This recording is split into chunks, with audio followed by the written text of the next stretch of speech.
How to fix the Google Play Store download message pending error. Hello everybody, welcome back to our channel. I am Bimal from App Guide, and in this video I will simply show you how you can fix the download pending messages error on the Android phone. But before we get started, as always, if you are new to our channel, do make sure to leave a like and hit that subscribe button. And without any further ado, let's get started with today's video.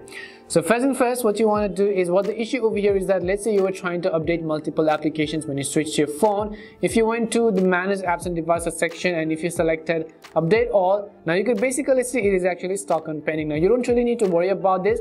The reason it is saying pending is because one of the app is also being installed in the background. You can see, let's say there are 7 apps on this list, and if the 6th is pending, it means the other app is actually downloading and installing. At the very top you can see installing, and that is the reason why all the other apps are pending. Once the installation for the first app is finished, the installation for the second app, the pending message is going to be removed, and it is going to begin the installation for the second app.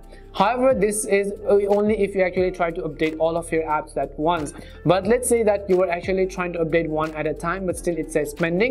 The most likely reason could be your internet connection. Go ahead and simply check whether your internet connection is working just fine.